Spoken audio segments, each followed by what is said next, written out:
Hoje nós estamos reestreando, estamos começando aqui uma conversa com o Fernando Garcia e o Ayrton Santos.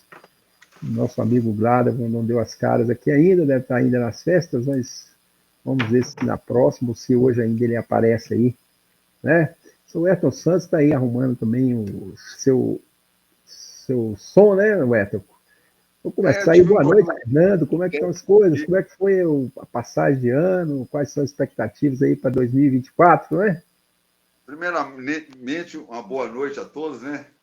E problema técnico aqui. Tanto tive que trocar o aparelho do telefone aqui, né? Versão antiga do outro, não conseguiu fazer a habilitação do microfone.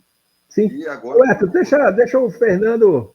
Eu passei aqui para o Fernando Garcia para ele dar uma boa noite dele. Vou passar para você enquanto você ajusta isso aí. Boa noite, Fernando. Boa noite, Eliseu. Boa noite, Ayrton.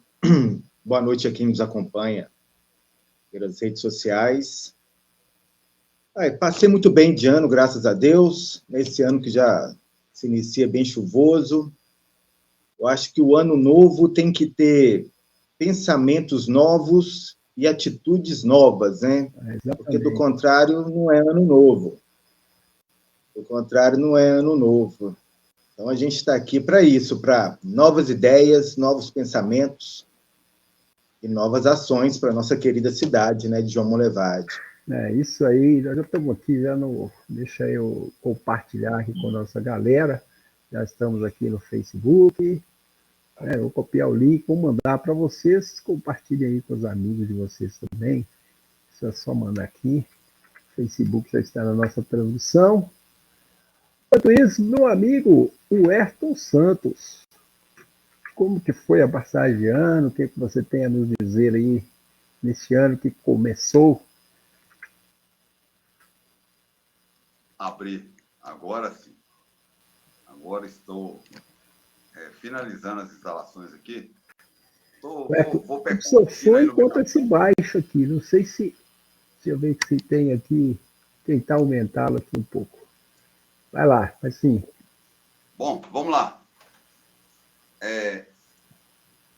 Eu estou finalizando aqui as minhas instalações aqui, né? Sim. Bom, final de ano muito bom, com a família, né? Melhor, o Natal maravilhoso, final de ano, o dia chuvoso não permitiu, que aqui na Vila Tanque, na Rua 11, já é comum, já há mais de décadas que a vizinhança comemora essas festas juntos, em família. Eu costumo dizer o seguinte, que aqui, o meu lar, a minha casa, é o lote.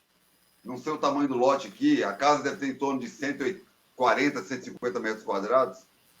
O lote deve ter seus 360, 400 metros quadrados, aproximadamente. Mas o meu lar, ele extende, ele abrange a vizinhança.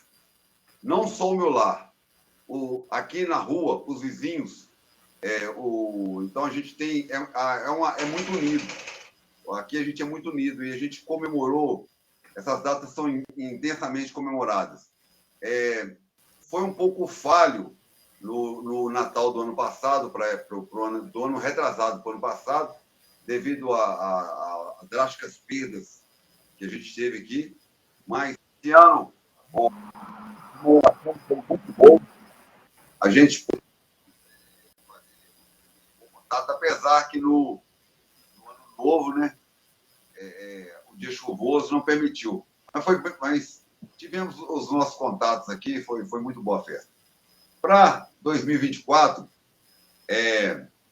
eu, como profissional de tecnologia e ativista político, me considero um ativista político, eu tenho orgulho de falar que eu gosto de política, que infelizmente o brasileiro ele acostumou a falar que não gosta de política. Eu gosto de política. Ele acostumou.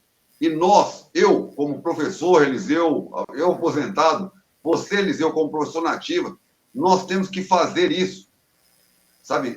Chamar as pessoas para a política. Nós temos que gostar de política, porque política é a nossa vida. O cidadão que ocupa um cargo político, nós damos o direito para ele de direcionar caminhos que a sociedade vai caminhar. caminhos que nós vamos ter que fluir por eles. Então, nós temos que gostar de política para começar a trabalhar melhores nessas definições. E o 2024, ele é um ano eleitoreiro, de eleição, e eu estou aí, eu gosto de política, pratico política, e nunca fui derrotado politicamente, porque nos anos que os meus candidatos não venceram, eu não me senti derrotado, porque eu tive a oportunidade de escolher, eu tive a liberdade de escolher um candidato. Eu vivi a democracia. Eu posso não ter logrado êxito em conquistar que os meus candidatos, ou até mesmo eu, ocupasse algum cargo no momento, mas eu jamais me considerei um derrotado, porque eu, durante o momento pré-campanha, campanha e pós, até mesmo após as eleições, eu sempre fui muito ativo, participei, sabe? E inclusive, o atual governo municipal, na segunda semana de governo, eu apresentei diversas propostas. Até ontem eles me chamaram para falar, para discutir nada não. Mas eu sou ativo, eu gosto. E tenho muito ânimo para esse ano. E é isso aí, Eliseu. Estou preparado e me sinto preparado para a luta. Isso aí, Soerto. É importante, né? Como você disse, esse ano, que é um ano de novidade, é um ano eleitoral. Nós estamos aí, né? Pensando nas eleições, acho que isso é importante, as pessoas estão também todas voltadas para essas questões, né, das eleições de 2000. Oi? Não está ouvindo? O seu som está muito baixo. É estranho que parece que... Oi. Ei. Estou ouvindo normalmente. Aqui, mas falando que este ano, por ser um ano eleitoral, as pessoas vão estar aí atentas às possibilidades, às mudanças, aos enfrentamentos, né, que a política coloca, os desafios, né? E isso é importante. E, Fernando, como é que você está vendo essa questão política no município, esse ano eleitoral? O que você tem pensado? Ora, eu acho que o povo brasileiro tem aprendido as duras penas, né? Sobretudo nos últimos anos, últimos 5 anos, 6, 7 anos. Eu acho que desde 2014 para cá, até mais, né? Desde 2014 para cá, o povo brasileiro tem aprendido que o assunto mais importante do país é a política, não é o futebol. E eu acho que o debate político tem se desenvolvido muito, sobretudo nesses meios de mídia, né?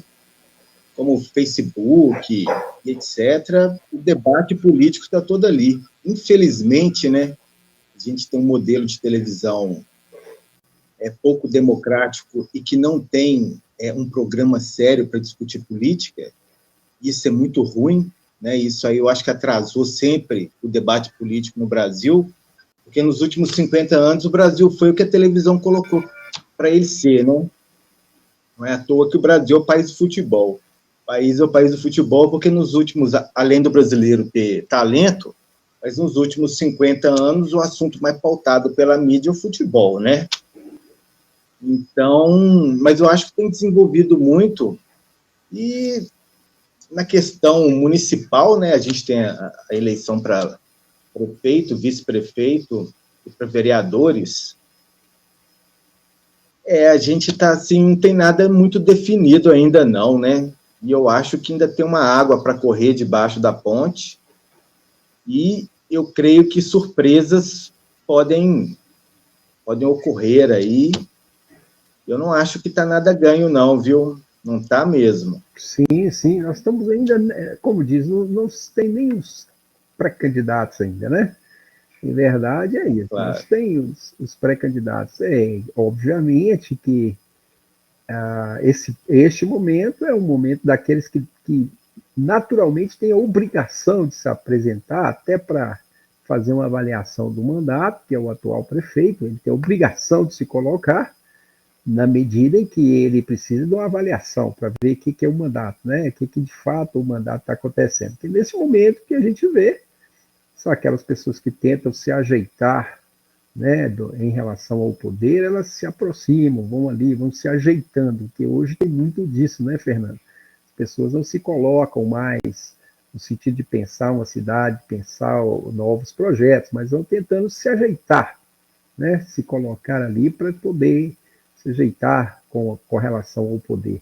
E falando nisso, né, a gente precisa também, é um ano de, como é um ano eleitoral, é um ano de avaliação, né, digamos assim, é um ano que o prefeito vai colocar em xeque o seu mandato. Como que a gente já pode pensar, né, Huerto? Como que você viu, que avanços a cidade teve nesses últimos 3 anos e que questões a gente pode colocar, se é que teve, né, assim, um avanço ou não, enfim. Como é que você tem visto? Como é que você viu essa administração que vai para seu último ano, né? Huerta Santos? Será que está nos ouvindo? Fernando, então comente você. Eu acho que o Huerta não está nos ouvindo aqui. Pois é. O prefeito vai para o 4º mandato, né, como chefe do executivo aqui do município. Isso, 4º ano, exatamente, 4º ano do mandato. E, assim, pelo aquilo que a gente viu, que a gente testemunhou, ele prometeu fazer um governo desenvolvimentista, progressista, ele prometeu que haveria algumas mudanças, né, em João Molevade, sobretudo nas questões estruturais, sobretudo naquilo que diz respeito ao transporte público, né, questão da ESCOM, questão da limpeza pública, que está deixando muito a desejar, e a questão da saúde como um todo, e, sobretudo, a questão do Hospital Margarida, né, atendimento no Hospital Margarida. E essas questões não foram resolvidas, né, não houve mudança nenhuma, as estruturas permanecem as mesmas, né, inclusive houve licitação para o transporte coletivo, e teve uma grande oportunidade de trocar a empresa que está aí há vários anos, inclusive implementar o tarifa zero, que seria muito interessante para o município, uma questão que vocês dois já abraçaram, né, e discutem tanto aqui, são referência no município, e não foi essa opção, né, não foi essa opção, foi um governo muito pouco desenvolvimentista. E na questão estrutural do governo, a gente enxerga claramente que o governo não é composto majoritariamente por petistas, né? Ele é um governo composto majoritariamente por cabos eleitorais do Fabrício, por gente de confiança do Fabrício. Mais de 80% do governo é isso. Então, o resultado não podia ser outro. Eu acredito que aquilo que foi prometido durante a campanha e aquilo que o povo almejava, que o povo estava querendo aquele mandato desenvolvimentista que o doutor Laércio teve em 1996, né? Sim. Era a memória ainda que se tinha daquilo. Mas o Laércio não conseguiu montar um governo nem de longe, né? Parecido com aquilo. A gente vê muita coisa, pouca coisa que mudou. O que eu vi aí que mudou é a questão da pintura das faixas, né? A questão da pintura nas faixas da sinalização horizontal de trânsito, que licitaram para uma empresa, apesar de que o município tem um carrinho para fazer esse tipo de pintura, mas está lá parado, deve estar se deteriorando lá no DVO, que não está sendo usado, e foi licitada uma empresa para fazer a pintura horizontal. Foi isso que eu vi. Limpeza pública, imundície, cidade mais suja do Médio Piracicaba, com certeza, Monlevade. Questão do Hospital Margarida, nada mudou. Não ativo no Hospital Margarida hoje, que dó que está dando pelo hospital, sabe? E a mesma política, né? Construção, atendimento para o povo, nada. A estrutura antiga do hospital não está assim, cheio de infiltração, cheio de mofo, o negócio está terrível, não mudou nada. A grande caixa preta do município, né, o Hospital Margarida. E a questão da limpeza pública também, nada.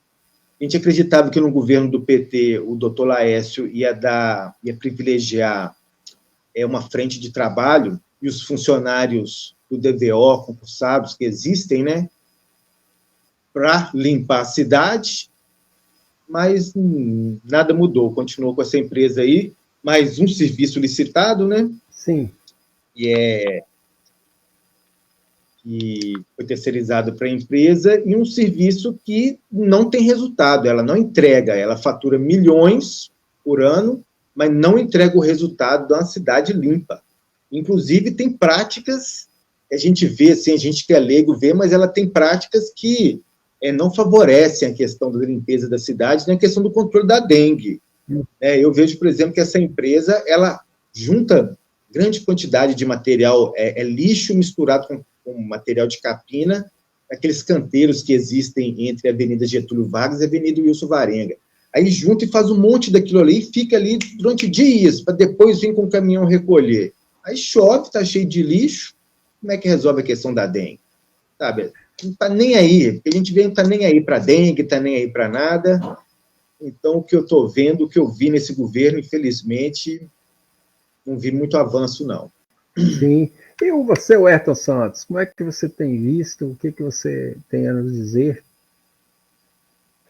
Bom, Eliseu, eu estou com uma deficiência aqui de áudio.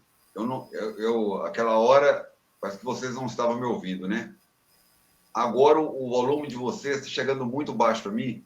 Eu estou tentando ver se eu me localizo aqui no computador para eu conseguir ouvir melhor vocês. Vocês estão me ouvindo bem aí, né? Sim, tá ótimo. Então tá bom. Sim. Deu para ouvir muito pouco o que o Fernando falou, devido ao som aqui. Mas é um problema técnico meu, que até então eu nunca passei por isso, né? Mas vivendo e aprendendo. Logo eu, profissional de tecnologia...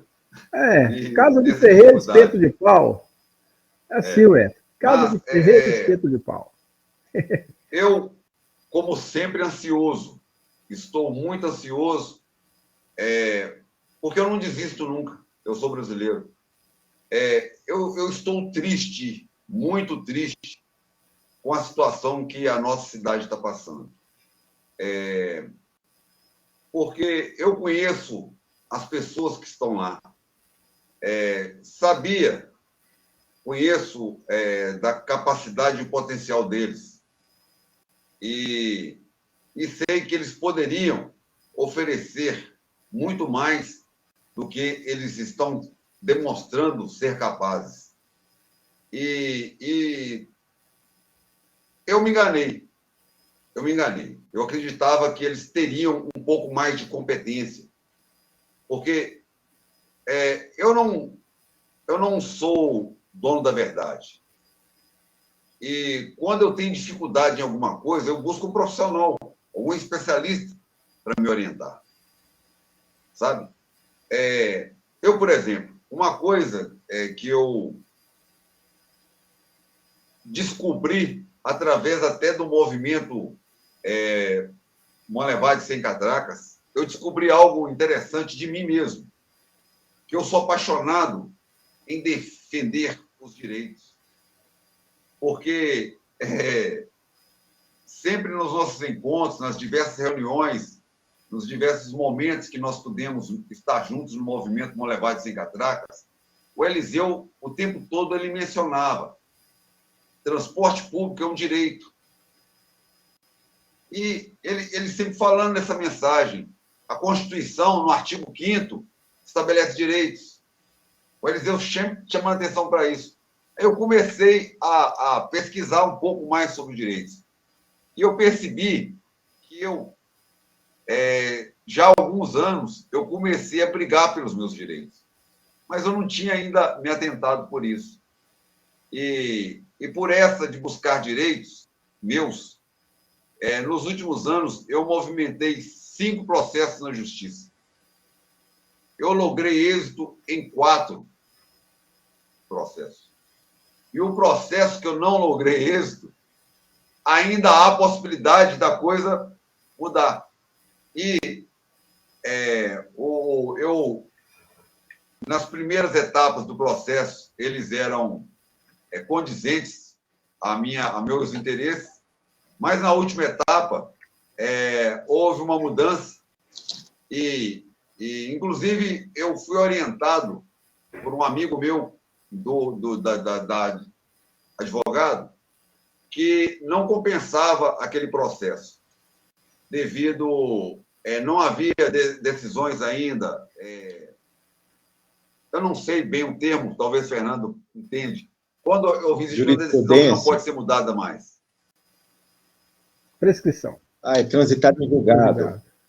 Então, neste caso ainda não tinha, e essa decisão ela aconteceu e então não foi favorável. Apesar de eu ter sido orientado para não ir atrás desse processo, mas esse processo eu entrei na justiça atendendo a um pedido do amigo meu, inclusive ele já até faleceu, o Juninho.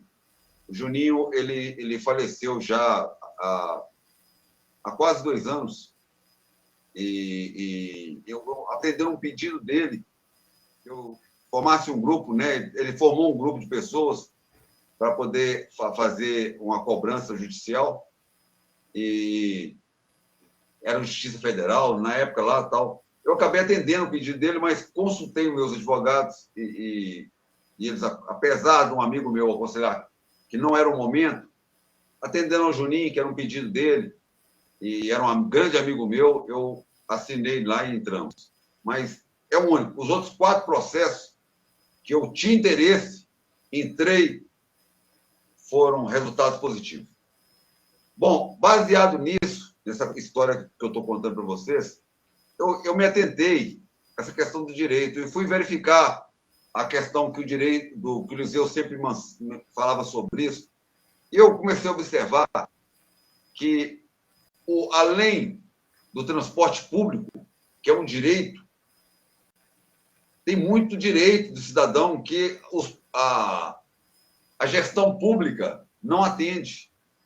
É perversa, é maldosa, é covarde, sabe?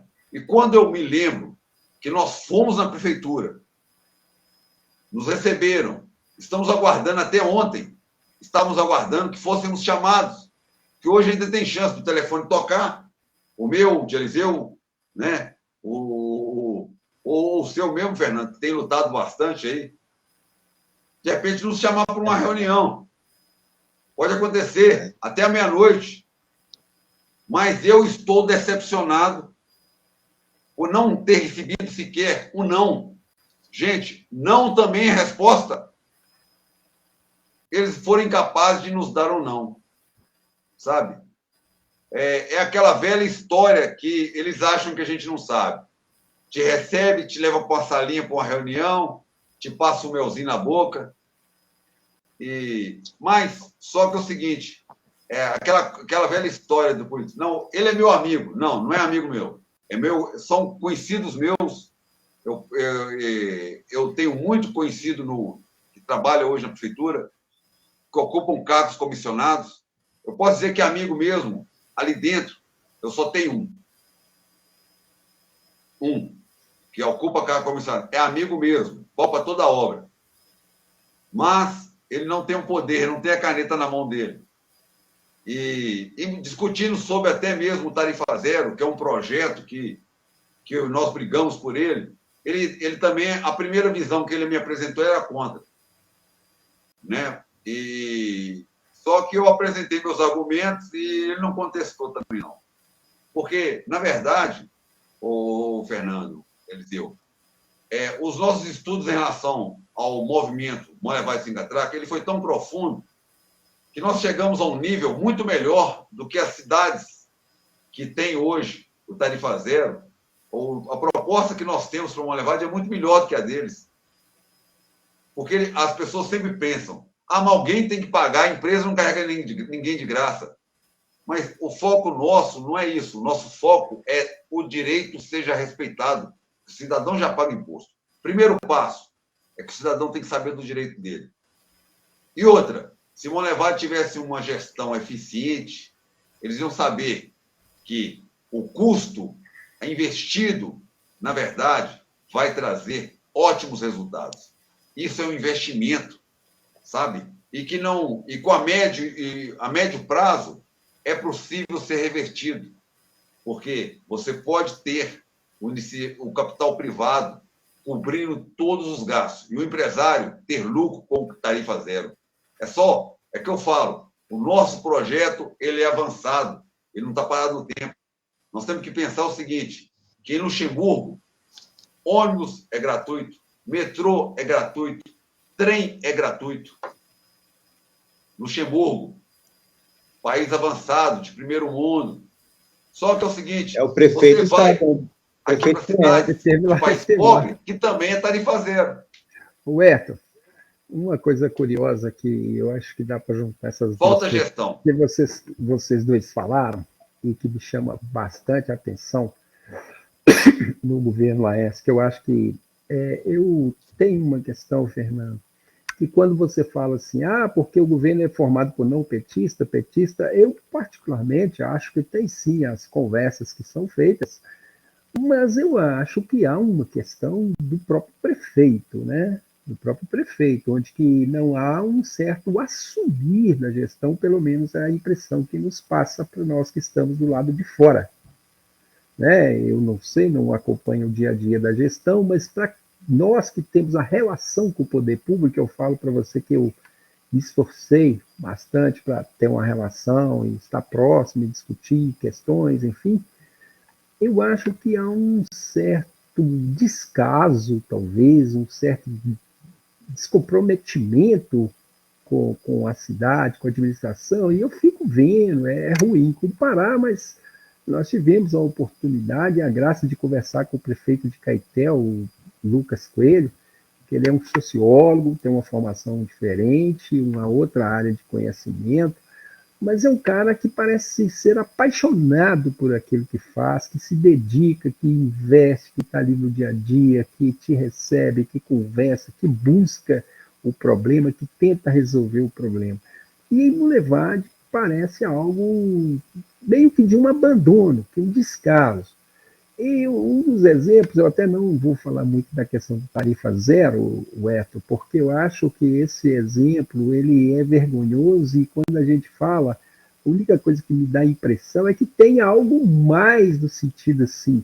Por que uma cidade prefere fazer uma escolha de pagar 4 vezes mais o valor para um serviço do que aplicar o recurso de maneira mais econômica?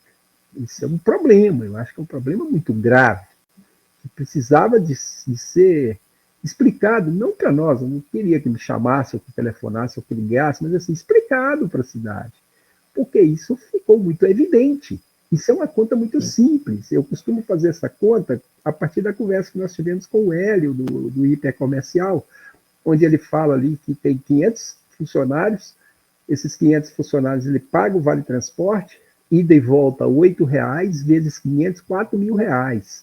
Se você pega 10 ônibus, esses 10 ônibus, do hipercomercial a qualquer ponto do município, a média de quilômetro de ida e volta são 10. Se você paga R$ 10, e não estou falando o valor real hoje, que é o valor do quilômetro é R$ 8,00. Perguntei até a Anice aí, o Maroto nos falou, na casa da Anice, olha, o valor do quilômetro rodado hoje é R$ 8,00. Então, eu vou jogar por R$ 10, 10 ônibus, 10 quilômetros por dia, é R$ 1.000. O custo é 4.000 no modelo tarifado.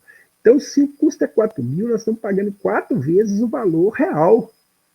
E a opção do município é esta. Então, eu acho que há uma falta de cuidado, de interesse, e deixando em aberto uma questão que é com o dinheiro público.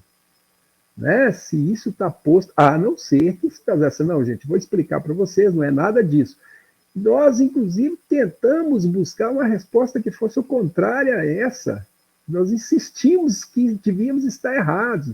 Na audiência pública, nós fomos à Câmara, fizemos audiência pública, falamos, eu ainda falei, olha, eu vou jogar 10% a mais para a gente não errar feio, porque depois vão nos cobrar que nós fizemos a conta errada e é uma justificativa. quando nós recebemos da consultoria contratada pelo município, que era 230 mil quilômetros, e não 300 mil quilômetros, como nós tínhamos previsto, nós assustamos. Eu olhei para o Herto com cara de susto, falei, Herto, é muito mais barato do que o que a gente pensa. Isto, uma consultoria que entendo eu que tem competência técnica para fazer, porque nós não estávamos estudando o caso, nós não somos técnicos, não somos engenheiros de transporte público, mas o que a consultoria nos forneceu, nosso amigo Ricardo Mendanha, ele nos fornece uma informação muito preciosa, e até ele sumiu por uns dias, Edson? Falei assim, nossa senhora, consumiram o consultor, ficou uma coisa esquisita. E depois, quando ele volta com outro número, que não era 230, mas era 270.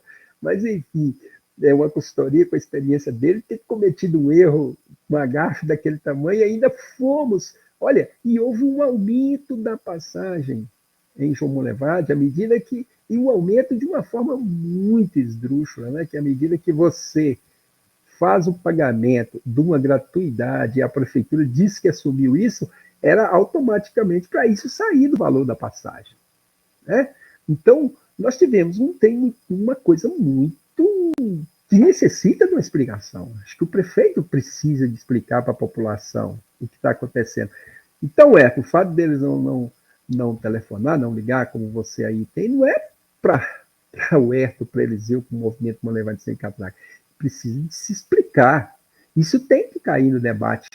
Alguém tem que perguntar no debate político, ou tem que ter um candidato que faça essa pergunta, Laércio, onde que está esse dinheiro? Como que está isso aí? Por que dessa opção? Porque isso precisa de ser explicado. Não é para o Eliseu, não é para o Herto. Precisa de ser explicado, porque não é a consultoria contratada pelo município é que trouxe essa questão. Não foi invenção. Então, isso é a primeira coisa. A segunda coisa, aí entra mais nessa linha que o Fernando está falando, que é um modelo, escolha política, que eu acho que foi uma grande decepção. Um governo que se diz petista, que o prefeito se diz filiado ao PT, que a gente conhece a ideia da participação popular, do cuidado com a população. Esse governo ataca uma entidade, que aí eu acho que não é por causa da uma entidade, que é uma entidade, mas uma entidade que é mais antiga do que o município, que tem mais de 70 anos, que é a Liga Monlevadense de Futebol. Primeiro, arrombando as paredes, não é nem a porta, as paredes, arrancando as paredes da entidade, invadindo a entidade, retirando todos os equipamentos, computadores e outras coisas que estavam lá, e jogando numa sala que hoje cai água, que molha, trancando esse equipamento nessa sala, e assim, não tendo cuidado com essa entidade, eu acho que ela comete um desrespeito. Fernando, esses dias eu estava lendo sobre o regime militar, como que ele atacou os indígenas no Brasil. Tem o tal do relatório Figueiredo, estava ouvindo sobre o relatório Figueiredo. É uma história que a gente não, eu pelo menos não conhecia, coisa terrível, de uma chacina contra os índios. Eu entendo esse ato tão semelhante a isso, esse ato é tão cruel quanto essa chacina, é tão cruel como o que fez o governo passado em relação às vacinas, né? E como eu acho que isso precisa de ser explicado. Isso precisa de ser conversado. E isso não é porque o governo é metade aqui, metade ali, não. Além disso aí, a Liga vem sofrendo um ataque sistemático, como os indígenas sofreram sistematicamente desde a invasão dos portugueses aqui no país. Então, ela vem sofrendo esse ataque sistemático. A Liga conseguiu recurso com um deputado. Esse deputado fez o compromisso de repassar. Ele conversou, ele veio, conversou primeiro. O que é conversado diz que não fica caro, né? Aquilo que é tratado não fica caro. Ele veio, tratou, compromissou. E hoje a gente cobra o deputado. O próprio deputado fala assim, olha, a minha parte eu fiz. Ele tem vergonha, o deputado tem vergonha da administração de uma Monlevade. E na medida que ele fala assim, não, ele disse, a minha parte eu fiz, isso aí é lá agora. Então, eu acho que isso aí precisa de ser explicado para a população. Isso é cruel. Aí, a última questão, que aí eu vejo um outro fenômeno também, Fernando, que quem é que de fato, aí talvez, eu não sei se em que medidas é porque o governo é cheio de pessoas do vice-prefeito, como você fala, ou se é o prefeito que não assume. Porque, veja bem, ele sentou com o pessoal da Liga, fez o compromisso com o pessoal da Liga de que ele repassaria este recurso que a Liga conseguiu com o deputado. E o secretário de Esportes tratorou o prefeito. Tratorou, passou por cima. Não sequer deu atenção. Ele sequer teve a hombridade de chegar e falar assim ao prefeito, eu não vou fazer esse ato. Ele não teve essa hombridade. E isso permaneceu como se nada tivesse ocorrido. Então, eu vejo que assim, é algo muito mais grave do que simplesmente você dizer assim, porque o governo tem as suas intenções. Poxa, pode ter as suas diferenças, sim. Hoje em dia, no Brasil, a gente fala que o governo precisa de uma coalizão, né? Mas não dá, você não vê isso no governo federal, por mais que o Lula junta gato e sapato na mesma caixa, mas parece que tem uma direção, um comando, tem uma linha, um norte, e não parece que esse norte é dado fora do comando do presidente. Ele pode até negociar ali, abrir mão aqui, puxar aqui, mas ele dá o comando. Aqui, então, me parece que tem uma outra questão, e aí eu gostaria, né, de ouvir vocês acerca disso, né? Que questão é essa? Por que a impressão, aí volto a falar, a impressão para nós que estamos de fora, para mim, é de abandono. Às vezes que eu fui na prefeitura para discutir a questão do projeto da Liga, eu me senti totalmente desamparado por aquele que fez o compromisso, porque assim, se não tivesse feito o compromisso, eu nem lá iria, não teria ido. Então, o que eu acho que está acontecendo é algo muito grave, no meu entendimento, é algo muito grave.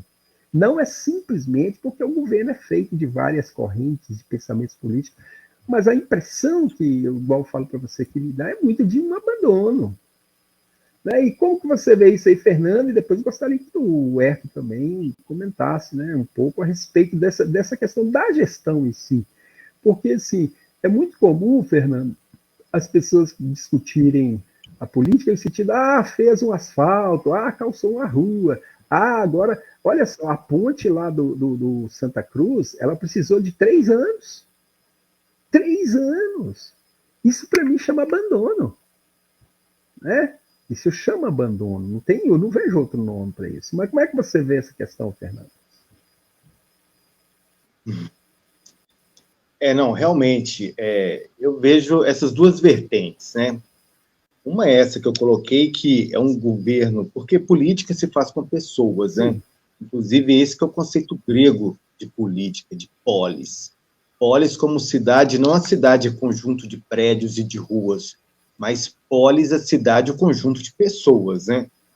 Então, nesse sentido, a gente vê claramente que esse governo é um governo formado por, eu acho, chega perto de 90%, né, dos cargos comissionados, de pessoas que não são pessoas progressistas, né, que é gente aí do setor conservador aqui de Omolevade.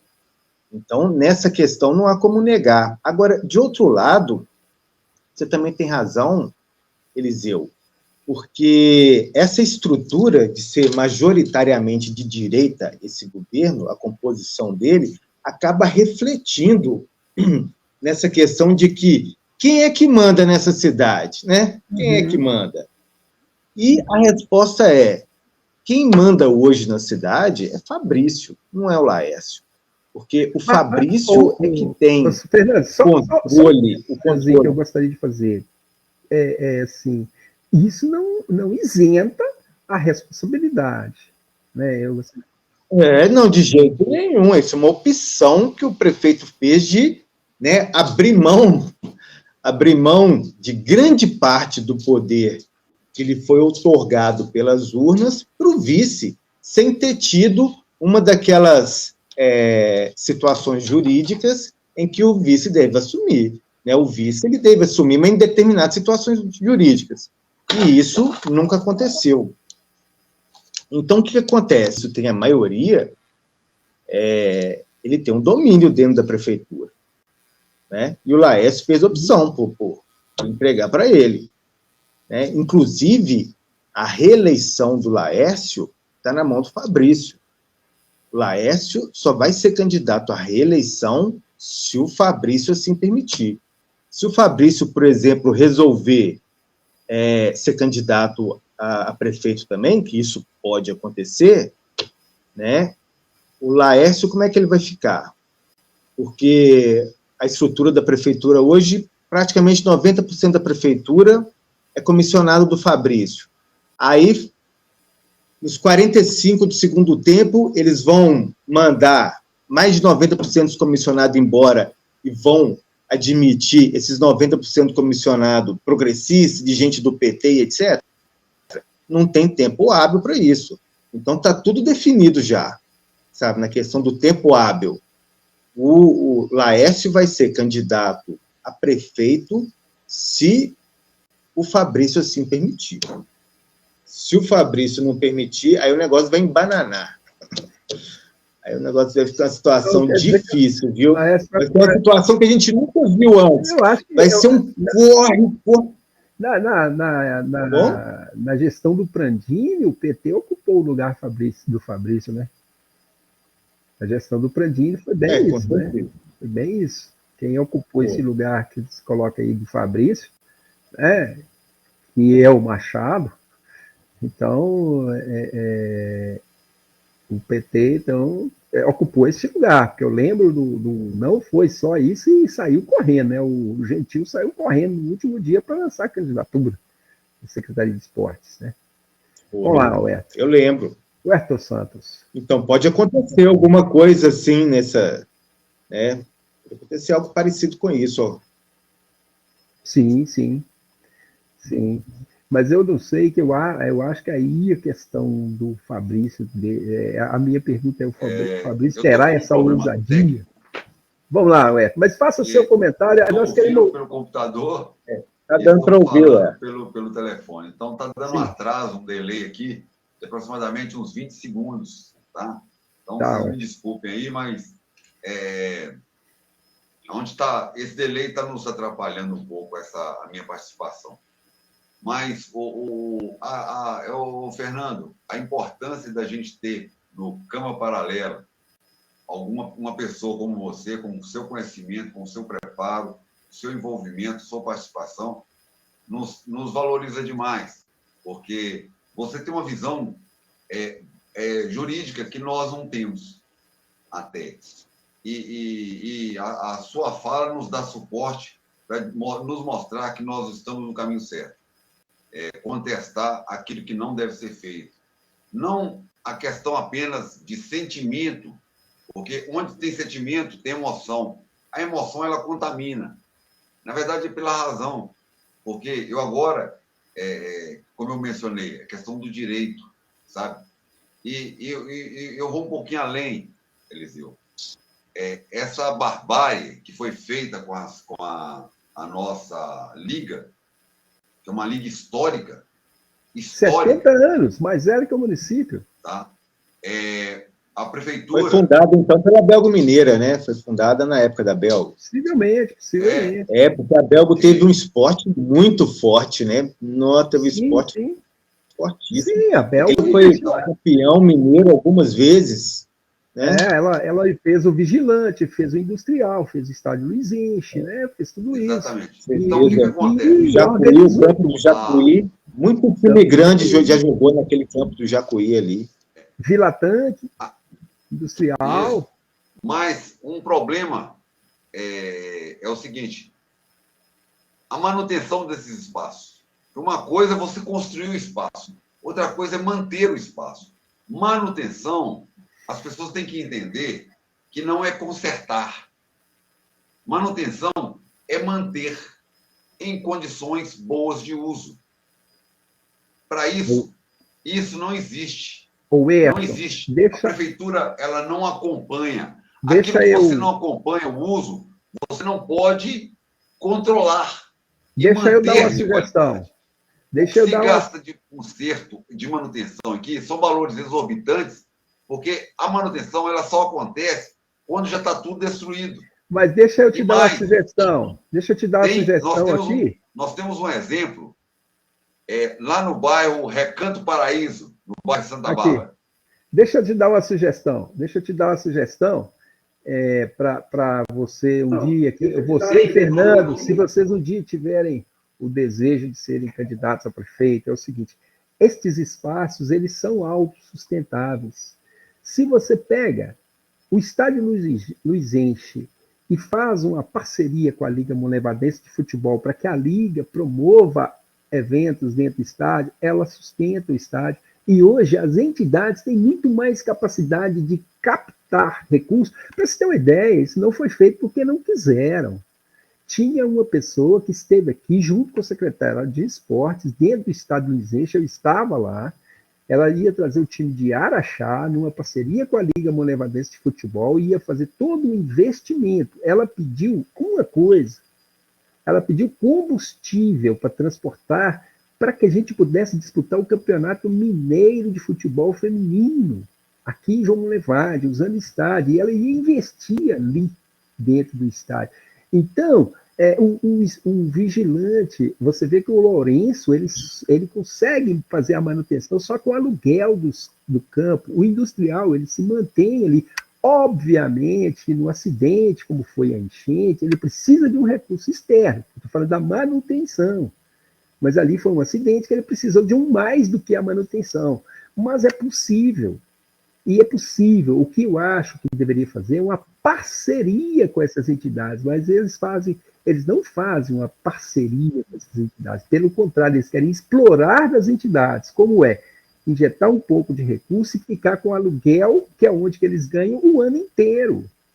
Eles querem fazer um uso, assim como fizeram com a Vila Tanque, com o Clube Recreativo da Vila Tanque, que é o quê? A prefeitura insere um projeto aí dentro e usa. É caro essa estrutura. Mas então eles arrumam aquilo que tem do interesse do poder público e não está ajudando, não. Pelo contrário. Está explorando do espaço. Está explorando do espaço. É o contrário do que se pensa. Então, a ideia de uma parceria de manutenção e tudo mais seria isso, né? Aí o Denis faz um comentário, deixa eu trazer um comentário aqui do Denis, enquanto o Herto volta. Manutenção do setor público que não pode ser alugado. Não, ali não é público, Denis, esses espaços são todos eles privados, né? E outra, não é alugar o poder, não é alugar o estádio Luizense, por exemplo, a Dengue, né? Quem construiu o Mineirão foi o Estado, não é isso?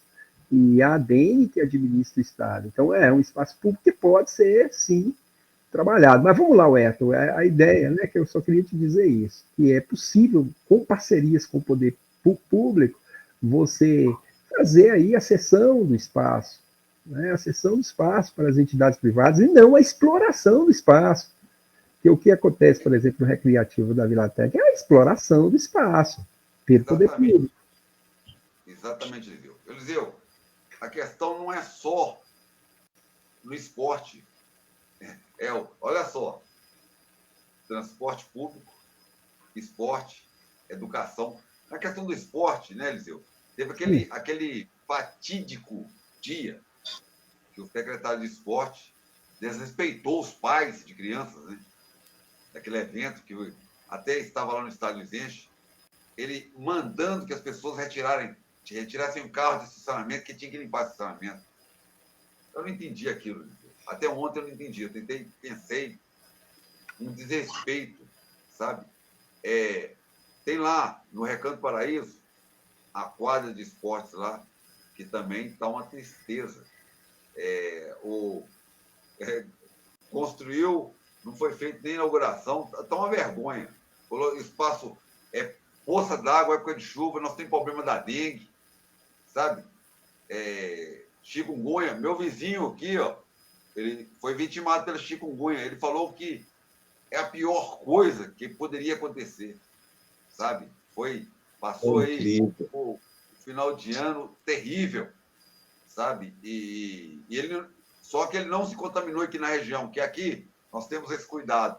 Ele se contaminou, ele viajou, e aí, quando ele retornou já até ruim, mas péssimo. Então, aquela quadra, ela está cheia de poças d'água. Nesse tempo chuvoso agora, proliferação. E sem falar, né, que tem a questão da dengue, que parece que o ovinho que o animal ele deposita na água, se a água evaporar, se ele ficar naquele local, ele pode ficar até um ano. E quando chover novamente, ele vai eclodir de novo. Ou seja, é muito perigoso. Espaço público, ou seja, espaço de uso público também, né? Aí, sem cuidado nenhum. Então, a manutenção, ela tem que ir além. Não é só manter para uso, não. É se manter para uso e para não trazer outros danos, que é a questão de proliferação de dengue, nesse caso específico. Então, assim, os exemplos que nós temos dessas pessoas são péssimos.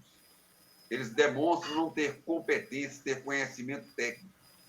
Apesar que eu falo, algumas pessoas lá, eu sei que são pessoas que têm competência, mas naquele assunto que eu não entendo, eu tenho que contratar. Como o Eliseu citou o exemplo, contrataram uma empresa de consultoria, né?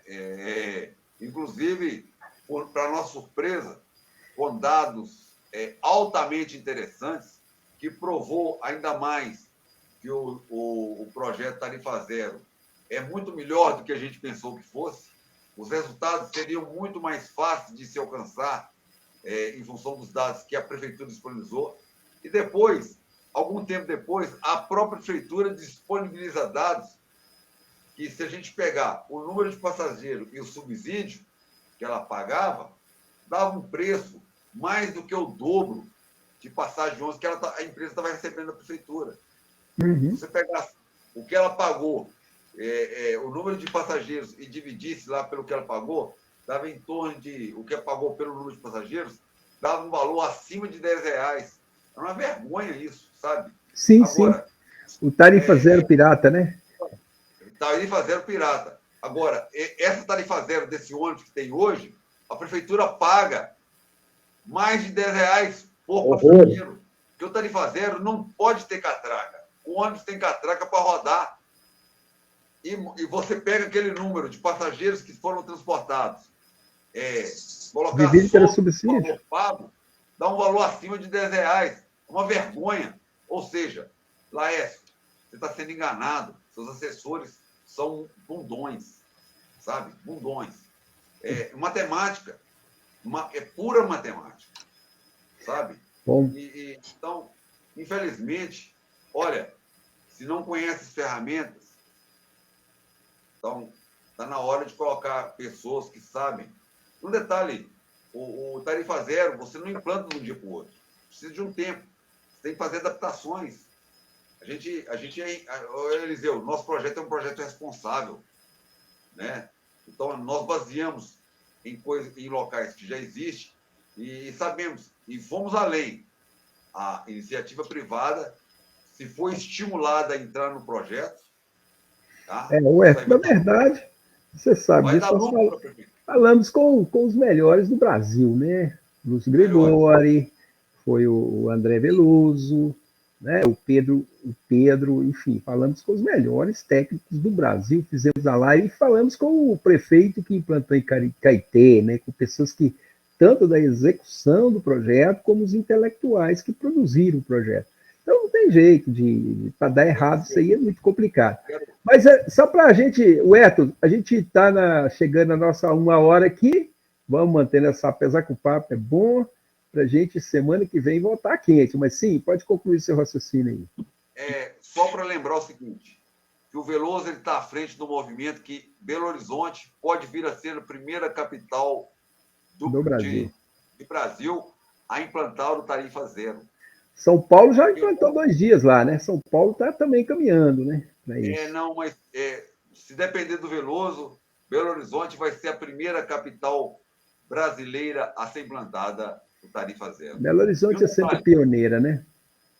Só para lembrar o seguinte, que em Monlevade, o Tarifa Zero é apenas um projeto do movimento Monlevade Sem Catracas. Nós temos outros projetos audaciosos, que vão trazer... Eu diria audaciosos, mas exequíveis. Para falar como é o meu grande amigo Closmar da Silva Camargo, de Bela Vista de Minas. Eles são audaciosos, mas são exequíveis. Então vamos lá para o nosso encerramento, né? Começamos com o Fernando. O Ayrton, para suas considerações finais. O Ayrton. Pode. Não, vamos lá. Sim. Eu gostaria só de agradecer mais uma vez a oportunidade de estar aqui, com essa conversa sempre muito bacana, muito boa. E gostaria de dizer também que a gente segue super animado, né, com esse novo ano que se inicia, sempre com ideias para a nossa cidade. E a gente está muito animado. E eu acho que vai ter muita novidade esse ano aí, muita coisa que o pessoal não está esperando. Eu acho que tem quem está colocando aí que o time já ganhou o campeonato. Eu não sei não, devia rever sua postura, sabe? Até porque, né, Monlevade ainda não teve uma eleição que foi definida, assim, pelas redes sociais. Ainda não teve uma eleição dessa, né? Aquela que chega e muda tudo. E isso um dia vai ter que acontecer. Então, gostaria de agradecer a todos que nos acompanharam até aqui, especialmente ao Ayrton e Eliseu, e até a próxima, né? Sim, próxima semana estaremos aí de volta, esperamos aí, quero agradecer aqui antes das falas do Ayrton aqui, nosso amigo Denis, que está aqui conosco, meu amigo Alan Silva, futuro vereador, pré-candidato a vereador em Bela Vista de Minas, futuro vereador, a minha amiga e afilhada, Leonice Eugênio, a querida Alice, né? E outros que estiveram aqui conosco, né? Agora nós temos 7 pessoas aqui, né, nesse exato momento, já passaram algumas outras pessoas aqui, só no Facebook. No YouTube também tem uma turminha até maior aqui. Isso é muito gratificante, né? Esperamos que na próxima semana vocês nos ajudem a divulgar esse retorno do Câmara Paralela. Vamos dar uma chamada no nosso amigo Gladys, que fez falta aqui hoje, né? Sempre faz falta para nós. E o Ayrton Santos, para suas considerações finais. Bom, Fernando, Eliseu, nos últimos anos, eu tenho passado por situações bastante desafiadoras, sabe? E isso só tem me fortalecido. Dia 5, ou seja, depois de amanhã, completam 5 anos e 1 mês da minha última sessão de radioterapia. Eu venci o câncer, sabe? E assim como eu venci o câncer, eu agradeço muito aos meus amigos que oraram por mim, sabe? Eu continuo na luta, sabe? E eu era um cara que focava sempre em educação, por ser professor, né? A partir do momento que eu passei por esse bombardeio da saúde, que eu tive diversos problemas na saúde, com a minha irmã, eu mesmo, né, tive problemas, comecei o tratamento no setor privado, depois fui parar no setor público, é onde que eu defendo o SUS, né, porque eu fui atirado no lixo, no meio do tratamento, e o SUS me abraçou, e o tratamento do SUS, eu vou falar com você a verdade, para mim, pessoalmente, teve o lado psicológico que foi 10 vezes melhor do que eu estava, então acho que valeu a pena. E então, eu sou muito grato aos amigos e minha família, né, por ter vencido essa. Então, assim, brigar, lutar, eu estou acostumado com isso. Então, eu vou continuar na luta para que os cidadãos, né, a população de Monlevade, ela possa ter acesso ao direito. Vou continuar nessa luta. Então, Fernando, eu não desisto, sabe? Eliseu, eu não desisto. Vou continuar na luta. não só tarifa zero, a saúde, sabe? Mês que vem, não, esse mês eu tenho consulta em Belo Horizonte, eu vou no 11 da saúde, porque eu quero sentir na pele. Eu nunca fui nesse ônibus, eu sempre fui em carro próprio. Eu quero sentir na pele o que o cidadão sente, sabe? Então, vai depois do conta. Isso é importante, Huerto. Eu acho que, né, vamos ficar aí esperando, né, a sua experiência, para você contar para a gente essa experiência. Seu testemunho no ônibus da saúde. E quero boa também, sorte, cara. Colocar um desafio para os senhores que estão aqui comigo hoje, que é o seguinte: nós precisamos, eu tive a experiência de tentar nesse tempo todo, porque a gente fica falando, fica fazendo as críticas, e as críticas são necessárias e importantes, tentamos organizar grupos, pessoas que tivessem o desejo de propor ideias novas, de se colocar, né? Então fica aí o desafio para os senhores que sempre são ativistas, sempre estão aí trazendo ideias novas. A gente não precisa nem discutir a qualidade do que vocês trabalham aqui, né? Que assim, é um momento, é uma grande aula, né? Fernando aí com essas discussões bem fundamentadas historicamente, bem fundamentadas juridicamente e politicamente, com toda a experiência que tem. O Ayrton Santos também nem se fala, né? Falar do professor que tem experiência, que tem qualificação, que tem aí essa dimensão hoje, essa sensibilidade para outros problemas, para além dos que vive, né? E que viveu na pele e que continua nessa batalha, é fundamental. Mas que fica um desafio, a população precisa de que as pessoas se apresentem como candidatos a prefeito, como candidatos a vice-prefeito, e fica o desafio que os senhores construam uma alternativa, porque pelo que eu vi, pelo que eu percebi ao longo destes anos todos, porque a gente às vezes faz a crítica, e as pessoas falam, mas essa turma critica, mas eu acho que somos bem propositivos. Desde o primeiro momento, nós não só fizemos o Câmara Paralela, não é um espaço somente para crítica, mas é um espaço propositivo. Nós temos aqui exemplos, não é só também nós que estamos aqui, o Denis está aqui, um dos caras que fez proposição para a discussão da coleta do lixo, o nosso amigo que subiu aqui, o Ayrton, o nosso amigo lá do Paraná, está morando em São Gonçalo. Está morando em São Gonçalo, ele tem um sítio lá, me falhou a memória aqui o nome dele, mas está aqui na pontinha que eu vou lembrar. Também fez propostas importantes, a Alice sempre trazendo propostas, é um grupo que é propositivo, não somente crítico. Nós fizemos propostas em relação, discutimos muito, eu me lembro, a discussão do espaço, que o Laércio teve a coragem de ir lá e fazer um vídeo. Eu me lembro que na campanha eu fui lá e fiz um vídeo, que é o espaço lá do Santana. Ele esteve lá, fez um vídeo, e eu lembro que na campanha ele me perguntou o que eu sugeriria para lá, qual que era a ideia que teria para lá, né? Que é um espaço que está lá desperdiçando. É esta questão, Fernando, que eu falo, que a responsabilidade é do prefeito. E por mais que ele tenha questões todas, ele que assumiu com a população. Nós não elegemos o Fabrício está lá para contribuir, obviamente, como se diz, né? Se a botina é larga, ele vai meter o pé. Mas quem é que entregou para ele a botina? Não foi, ele não tomou a força, né? E nem tem autoridade para isso. Pelo contrário, ele é um cara que tenta, onde que der espaço, se a botina é larga, ele vai meter o pezão. É assim que funciona. Então, lembramos muito bem desse compromisso que foi feito em campanha com relação a este espaço, que é o Santana.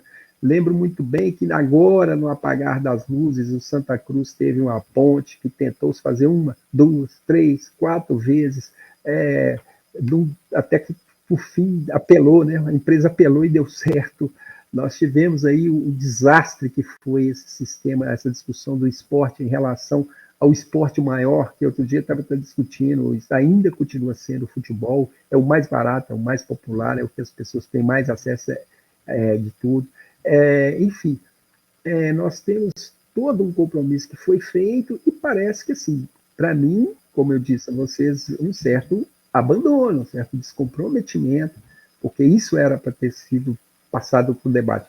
E como, né, fica aí esse desafio, estou colocando um desafio para que os senhores possam abraçar uma organização e apresentar, se apresentarem ou apresentar nomes aí, para que o debate seja posto. Obviamente que, como você falou, Fernando, o jogo ainda está aberto. Aliás, o jogo nem começou, os nomes nem se apresentaram, né? Então, eu acho que isso é fundamental, isso é importante, isso é necessário, né? A gente vê que os outros grupos que tentaram se organizar, alguns foram se ajeitando, se aproximando, né? O poder, ele é sedutor, ele consegue comprar, ele consegue pôr o dinheiro, mas as ideias, elas são sempre mais fortes, né? O que conquista o coração das pessoas não é o dinheiro, são as ideias, são os projetos, são as propostas, né? Então, vamos continuar o Câmara Paralela nesta linha de propositiva, e quem sabe, né? Quem sabe a gente consiga organizar alguma coisa para fazer um enfrentamento, para fazer esses questionamentos num espaço mais, digamos assim, esse é um espaço adequado, mas, digamos assim, um espaço mais propício, onde que o debate público deve acontecer, e no momento, né, mais acalorado desse debate, que é o momento eleitoral, né? Então, fica aí a dica, a convocação, o pedido, né? E vamos lá, eu espero que na próxima semana a gente possa continuar essa nossa conversa. Grande abraço a vocês, Fernando, o Herto, grande abraço aí ao nosso amigo Denis, a nossa querida Nice, aos que fizeram comentário aqui, né, Alan Silva, e a todos que estão aí nos acompanhando aí no nosso Câmara Paralela. Na próxima semana estaremos aí de volta e espero que a gente possa chamar mais gente para essa conversa, chamar mais pessoas para esse debate, que é fundamental. Como eu disse, tantos que estão aqui dentro da live, como que, diretamente aparecendo, como que estão aqui dos comentários, são pessoas que têm um interesse, um desejo de debater a cidade, os problemas da cidade, são pessoas propositivas, que trouxeram ideias brilhantes, né? E desejar a todos aí que este 2024 seja um momento de muita realização para todos nós. Então é isso aí, grande abraço e até a próxima. Até, boa noite.